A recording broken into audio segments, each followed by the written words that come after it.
Chase, just as a team overall, how badly did you guys need a win by like 20 points just like this? Definitely needed to win. This was a must-win game, just for just to get back on track. Obviously, had two salty losses.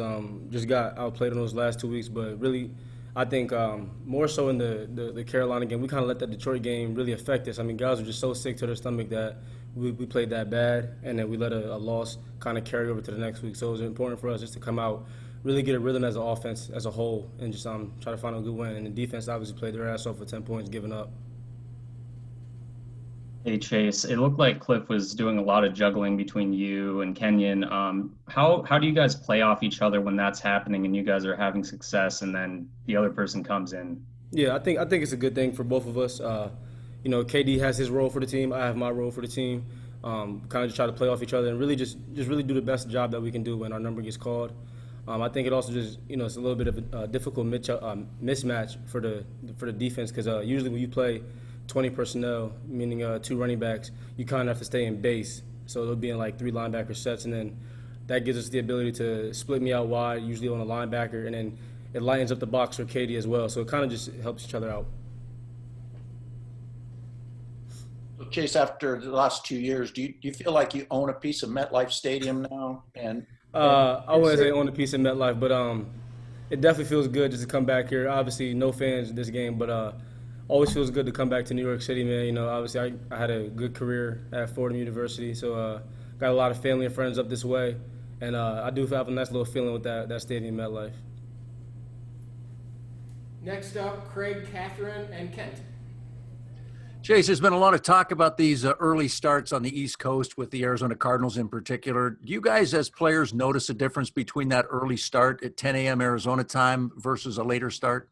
Honestly, can't let it be a factor. Seattle Seahawks travel more miles than us, so they got it worse than us. So we got to find a way to win a football game on the East Coast. Chase, what do you make of what the offense did as a whole today? Just, Kyler threw for 380 yards. So many guys were more in the mix as receivers. So how effective did that feel during the game to you? You said he threw for 380? Yeah. I didn't know that. That's a sneaky 380. But that's great. Hopefully I feel like we ran for over 100 yards as a team.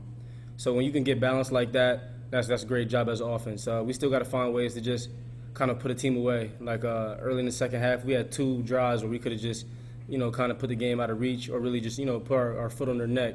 And we kind of our defense bailed us out, but then they finally scored a touchdown. So we got to find ways just to come out faster in the second half and help our defense out and really just continue to have momentum plays. We get a field goal at the end of the half. We can make a 10-point swing coming out, scoring 7 points. So we got to find a way to just do better at that. But it was good just to really move the ball, have a balanced attack. K1 was in good rhythm besides that little tip pass or whatever. But, it was good to finally get a rhythm going as an offense again.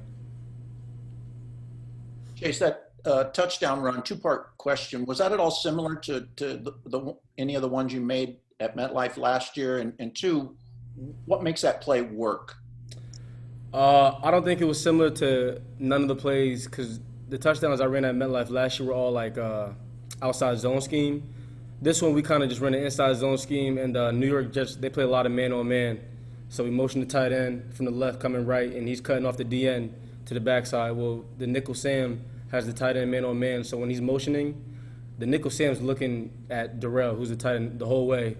Darrell cuts off, nickel Sam is still flowing over the top. Our line did a great job of zone blocking, and I kind of just found a little seam, and it was just a nice little seam for us, and I run the coverage.